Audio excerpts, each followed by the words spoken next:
साथियों नमस्कार, मैं प्रमोद कुमार आपका स्वागत करता हूं एक और नई वीडियो में। किसान भाइयों, धान की फसल में बालियां निकलते समय अधिकांश किसान भाई अपने धान की फसल में स्प्रे कराने का कार्य शुरू करा देते हैं। धान में बाली निकलते समय जो पहली स्प्रे की जाती है उसमें सभी किसान साथी एक कीटनाशक लेते हैं, साथ में 05234 NPK लेते हैं और उसी के साथ ऐड करते हैं बोरोन, और इन तीनों को एक साथ मिक्स करके अपने धान की फसल में पहली स्प्रे कराते हैं। लेकिन किसान भाइयों, कभी आपने ये सोचा है जब हम अपने धान की फसल में पहली स्प्रे कराते हैं उससे हमारी फसल में फ़ायदा हो रहा है या उल्टा हमारी फसल में उस स्प्रे से नुकसान हो रहा है? आप में से अधिकांश किसान भाई जानकारी के अभाव में, सही जानकारी नहीं होने के कारण पहली स्प्रे करते समय अपने धान की फसल में बहुत बड़ा नुकसान कर बैठते हैं। तो किसान भाइयों, आज मैं आपको दिखाऊंगा कि आप अपने धान की फसल में पहली स्प्रे कराते समय कहां पर नुकसान कर बैठते हो, जिसका आपको पता भी नहीं चलता कि आपने अपने धान की फसल में खुद इतना बड़ा नुकसान कर लिया। तो किसान भाइयों, अगर आप अपने धान की फसल को उस नुकसान से बचाना चाहते हो तो वीडियो को लास्ट तक देखें, तभी आपको सही और पूरी जानकारी मिल पाएगी।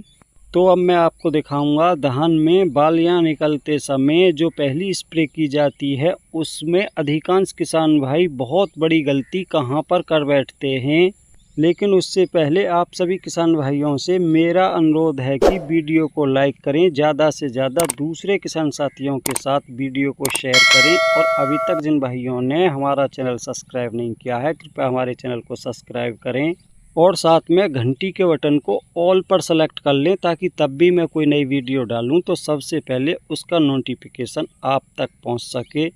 तो किसान भाइयों, जैसा कि आप देख पा रहे हो, धान की फसल में बालियां निकलते समय कुछ इस प्रकार की धान की बालियां दिखाई देने लगती हैं। धान की बाली पर बहुत सारे सफ़ेद सफ़ेद फूल से दिखाई देते हैं, जैसा कि आप देख पा रहे हो, और इन्हीं से धान के दानों में परागन होता है। किसान भाइयों, परागण वो क्रिया है जिसमें नर और मादा का मिलन होता है। अगर किसी भी प्रकार से परागण क्रिया बाधित होती है तो किसान भाइयों उसका सीधा सा असर हमारे धान के उत्पादन पर ही पड़ता है। परागण की क्रिया बाधित होने के कारण धान की बालियों में दाने खाली रह जाते हैं। आपने देखा होगा कि कुछ धान के दाने काले पड़ जाते हैं। किसान भाइयों, वो इसीलिए काले पड़ते हैं कि हम पहली स्प्रे करते समय बहुत बड़ी गलती कर देते हैं, क्योंकि हमको ये पता नहीं होता कि हमारे धान में किस समय पर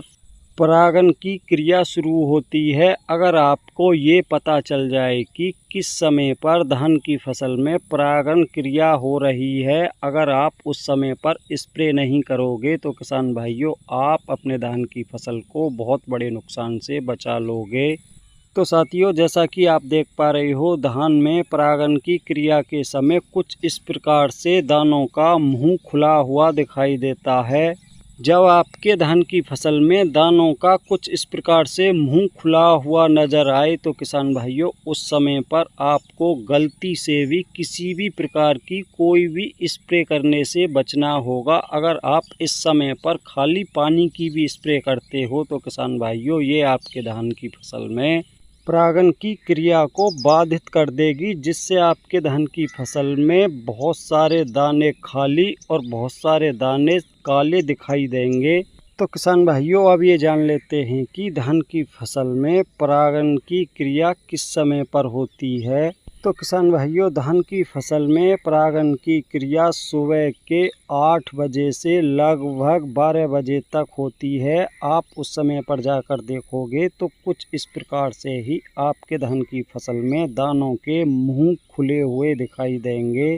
किसान भाइयों, अगर परागण की क्रिया के समय लगातार बरसात हो रही है तो उस समय पर भी आपने देखा होगा उस फसल में बहुत सारे दाने खाली रह जाते हैं और बहुत सारे दाने आपको काले दिखाई देंगे, जिससे धान का उत्पादन काफ़ी प्रभावित होता है। इसलिए किसान भाइयों, मेरा आपसे यही कहना है कि आप बालियां निकलते समय हमेशा अपने धान की फसल में दोपहर के बाद ही स्प्रे करें, क्योंकि दोपहर के बाद ये दानों के मुंह पूरी प्रकार से बंद हो जाते हैं और आप जो भी स्प्रे करते हैं वो अंदर नहीं जाती, बाहर ही रह जाती है, जिस कारण से किसान भाइयों आपके धान में कोई भी नुकसान देखने को नहीं मिलेगा। तो किसान भाइयों कमेंट करके अवश्य बताना कि आप में से कौन कौन इस बारे में पहले से जानता था और आप में से किन लोगों को हमारी वीडियो देखने के बाद ही ये जानकारी हुई है कि परागण के समय हमको किसी भी प्रकार की स्प्रे करने से बचना चाहिए। तो किसान भाइयों आज की वीडियो में इतना ही था। आशा करता हूँ कि मेरे द्वारा दी गई जानकारी आपको पसंद आई होगी। अगर जानकारी पसंद आई हो तो वीडियो को लाइक करें, ज़्यादा से ज़्यादा दूसरे किसान साथियों के साथ वीडियो को शेयर करें और अभी तक जिन भाइयों ने हमारा चैनल सब्सक्राइब नहीं किया है कृपया चैनल को सब्सक्राइब करें, साथ में घंटी के बटन को ऑल पर सेलेक्ट कर दें ताकि तब भी मैं कोई नई वीडियो डालूं तो सबसे पहले उसका नोटिफिकेशन आप तक पहुंच सके।